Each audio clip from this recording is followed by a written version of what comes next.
Thank you, Carol.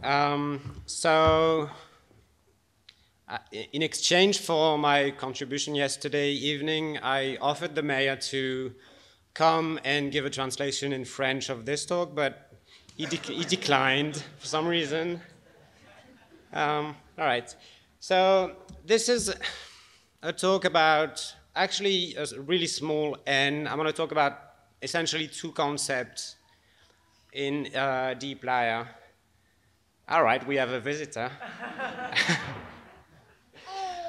I'm going to talk about two things. The first thing is a new set of functions that we introduced recently in dplyr 0.8. And then I'll talk about some other, because why not? Hello. Some other function to treat several columns with the same action.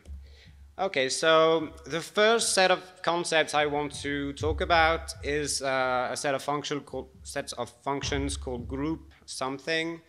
Obviously, we all know about group by, but there are now many more group underscore something functions in dplyr.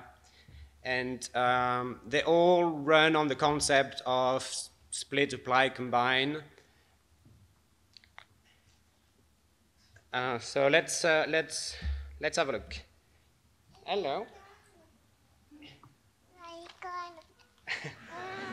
She wants the unicorn. Okay.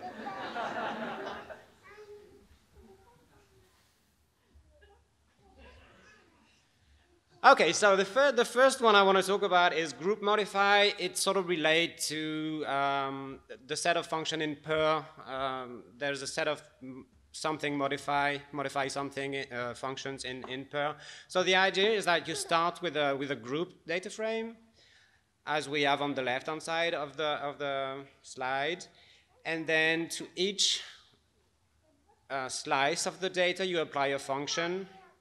And to that function, you give two things. The first thing is the slice of the data, and the second thing is which representative for groups in that data.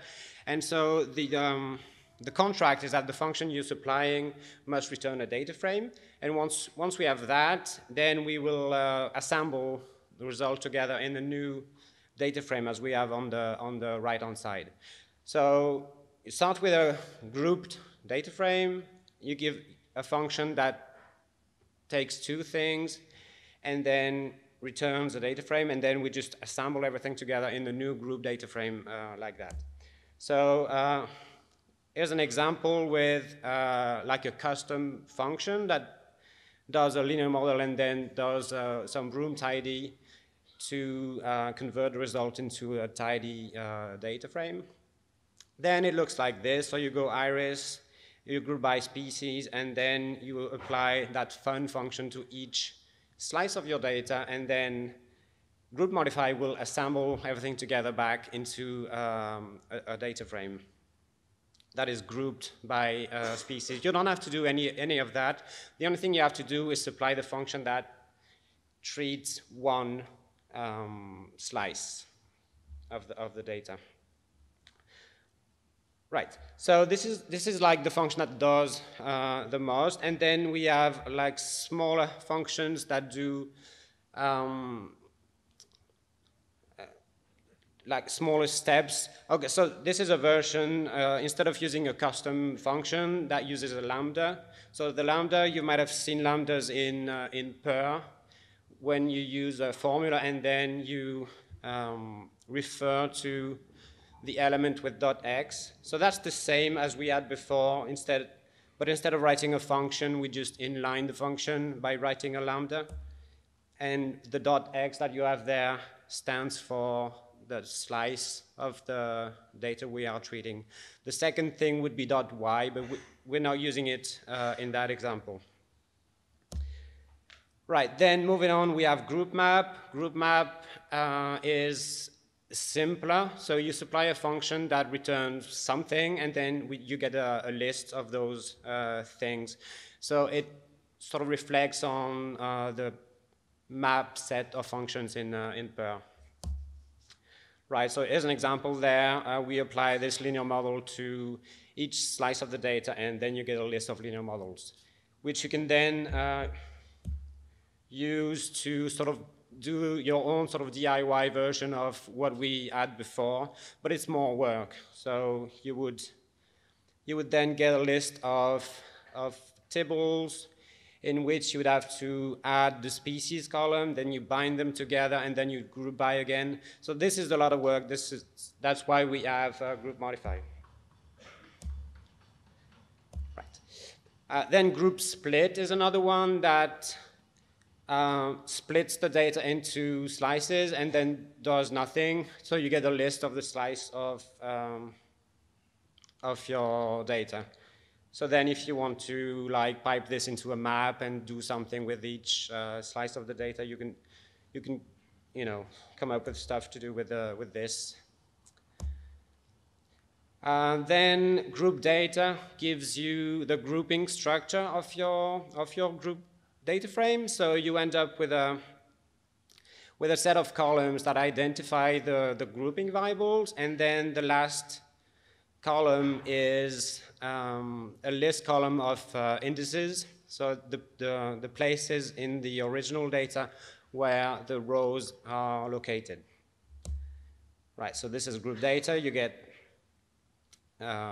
grouping variables and then the list of indices.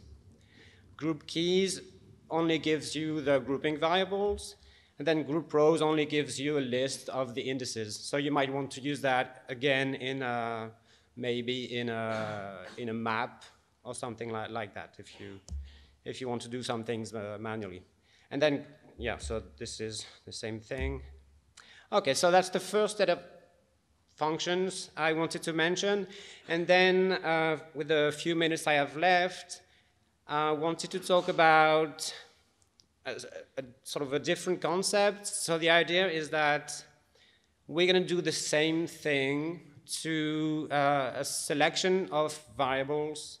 So we're going to do a summarize on many variables at the same time with the same function or functions. So instead of doing that manually as we would do typically with group by and then summarize, we're going to do it like automatically by separating the selection of the variable you want to treat on one side and the actual action you want to perform on those variables. So typically in a group by summarize, you would do action and selection at the same time. So here you select petal width, petal length, and sepal width and sepal length. And then you apply the mean function to each of those things. So action and selection are sort of smooshed together. And what we can do with the summarize at is to separate those concepts. So you have the first argument there will specify which columns you want to be treating. And then the second argument tells you what you want to do with those. What action do you want to perform with those columns? So in that example, we select all of the columns that contain petal or sepal. I don't know if that's the right pronunciation. Maybe I can ask the mayor. And then we want to calculate the mean of each of those. And so it's less repetition. And so if you want to change the function, you only have to change it out in one place. It's less error-prone in a way. You can obviously do that with your own custom functions. So here we have a simple function called trim mean that calls the mean function, but specify the trim argument to be 0.2. So then you can use that as the action in the second argument of summarize at, as you see there. And because we really like lambdas, and I'll let you appreciate the choice of the background for those of you who can remember the 80s. So instead of giving a function directly, you can give a lambda. using this tilde again, and what that lets you do is that you can specify extra arguments. It's like a shorter way to define new functions, like inline.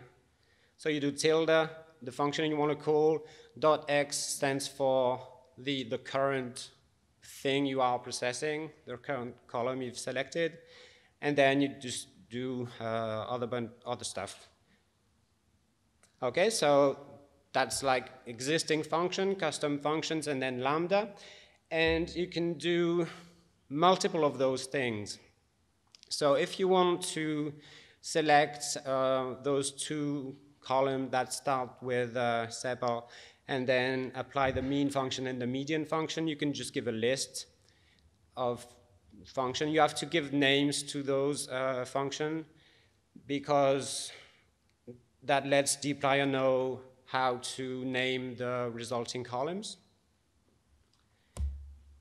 And then you can sort of mix and match real functions and lambdas there. So I have, in that example, mean is a lambda, and median is just a regular function. So with that sort of syntax, you separate the columns you want to treat and what you want to do with each of those columns. The sort of the caveat is that, so it gives you like a grid of things in a way that you have to apply. So you select all of those columns and you have all of those functions, and you do like a square matrix of those operations. So the only problem with that is that if you want to do, I don't know, the mean of some columns and then the median of some other columns, we don't really have something simple to express that at the moment. You could sort of get away with it if you know how to mess around with tidy evaluation and splicing. So that's what I have on there. This is one of those. I don't expect you to read the slide or whatever. But so in this first thing, I select two columns, and then in the second thing, I select two other columns, and then I perform separate actions on them. And then in the summarize call below, with that funny-looking operator, the triple bang, then I just splice. So I replace that with the list of the expressions. So it would be the same thing as if I would have typed summarize petal length equal mean of petal length, etc., etc. So this is not ideal, and we are sort of thinking about ways to make that better. One of those ways is in some sort of experimental package that I have started to work on. It's not, not in the tidyverse. It's more like a weekend package. All of the functions have names of dance.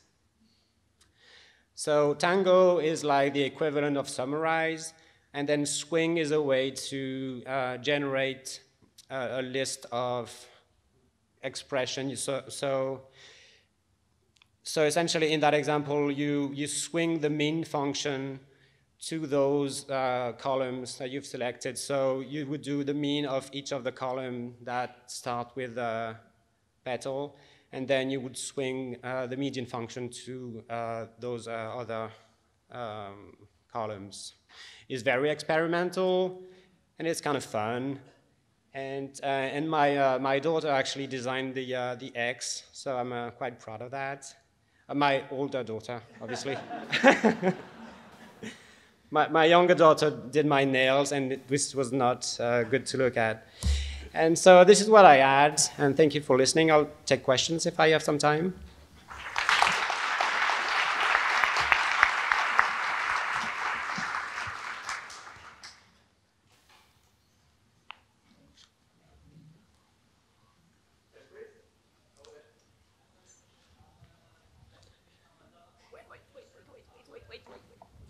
I don't.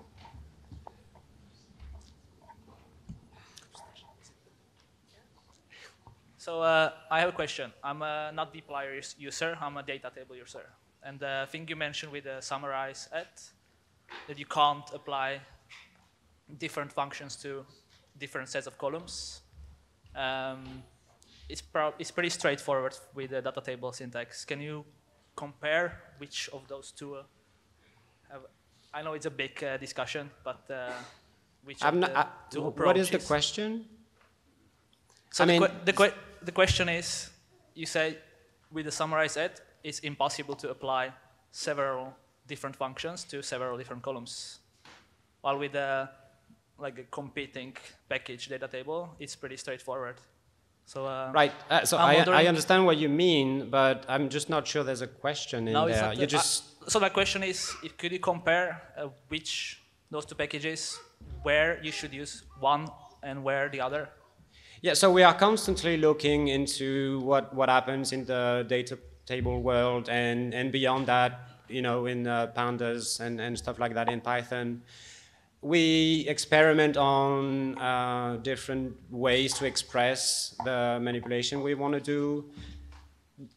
We are contemplating extra ways to express things that we can't do at the moment. Yeah, I don't know really how to answer your question.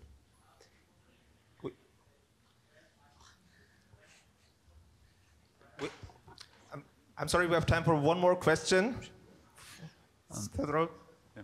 So hi, you said that this was based off a split, apply, combine style approach. Is it possible to easily parallelize those operations within this package?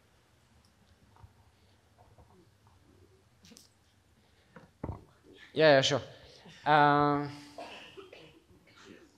Yes. Okay, fair answer. Yeah, I mean, conceptually it is, yes. It's not done at the moment, but conceptually we can definitely parallelize operations on different slices of the data, yes. But it's not done yet. Thank you very much. Thank you.